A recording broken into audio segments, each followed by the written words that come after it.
আজ আমি আপনাদের দারুণ একটা মুখরোচক খাবারের রেসিপি বানিয়ে দেখাবো। আর এটা যদি একবার খান তাহলে কিন্তু এটা খেতেই বারবার মন চাইবে।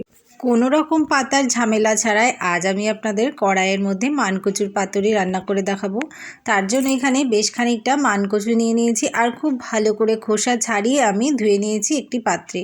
এবার এটাকে একটা গ্রেডারের সাহায্যে একদম মিহি করে গ্রেড করে নেব। সব মানকচুর টুকরোগুলোই আমার গ্রেডারে খুব ভালো করে গ্রেড করে নেওয়া হয়ে গেছে। আর এটাকে এবার আমি সামান্য লবণ মাখিয়ে রেখে দেব, তাহলে এটা একটু নরম হয়ে যাবে আর রান্না করতেও সুবিধা হবে।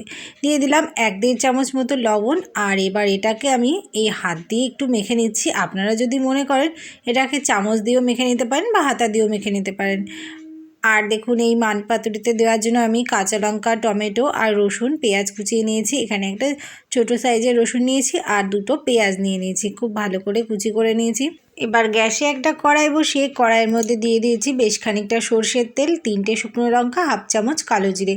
সব কিছুতে একটু ফোড়নটা ভেজে নেব। ফোড়নটা ভাজা হয়ে গেলে তারপর কড়াইয়ের তেলের মধ্যে দিয়ে দেব কুচনো পেঁয়াজ আর রসুন পেঁয়াজটা আমি একটু আগে দিয়ে ওটাকে ভেজে নেব। তারপর দিয়ে দেব কুচনো টমেটো। পেঁয়াজ রসুনটা একটু নেড়ে ভেজে নেব।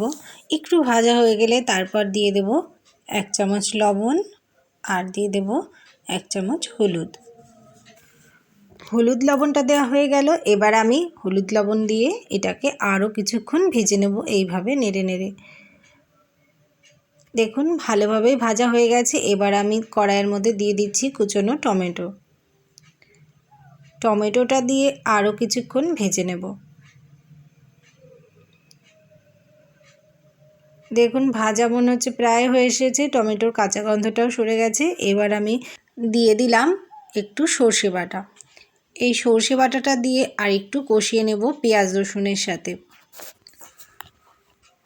বেশ খানিকক্ষণ ফুটে ওঠার পরে কড়াইয়ের মধ্যে এবার দিয়ে দিচ্ছি 1/2 চামচ মতো কাশ্মীরি লঙ্কার গুঁড়ো। আর এই লঙ্কার গুঁড়োটা দিলাম কালারটা ভালো আসার জন্য, এটা আপনারা চাইলে নাও দিতে পারেন। আর এই রেসিপিটাতে ঝাল করার জন্য আমি দিয়ে দিলাম বেশ কতগুলো কাঁচা লঙ্কা কুচি। এই কাঁচা লঙ্কার ঝাল কিন্তু খেতে বেশ ভালো লাগে আর একটা সুন্দর ফ্লেভার আসে, তাই আমি একটু বেশি করে কাঁচা লঙ্কা দিয়েছি। মানকচুতে কিন্তু একটু ঝাল না হলে ভালো লাগে না খেতে। আর আপনারা যারা ঝাল খেতে পছন্দ করেন তারা একটু বেশিই দেবেন, আর যারা কম পছন্দ করেন তারা একটু কম দেবেন। এবার কড়াইয়ের মধ্যে দিয়ে দিলাম গ্রেট করে রাখা মানকচু।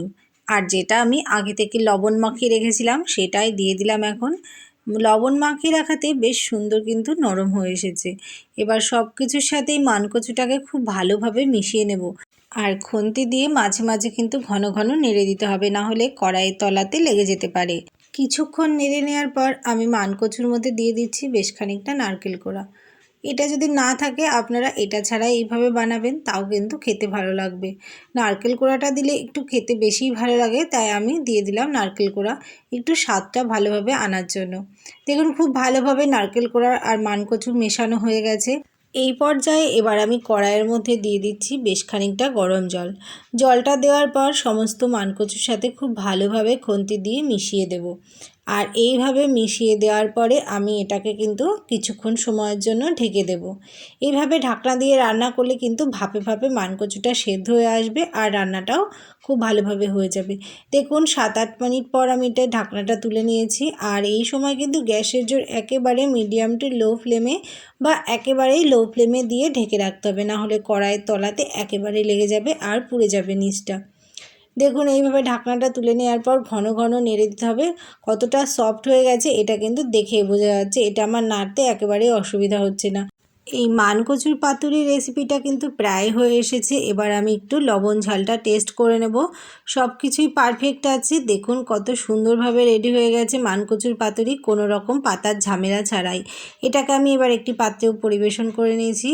তাহলে বন্ধুরা কেমন লাগলো আজকের আমার এই কোনো রকম পাতার ঝামেলা ছাড়াই মানকচুর পাতার রেসিপিটা কমেন্ট বক্সে জানাতে ভুলবেন না।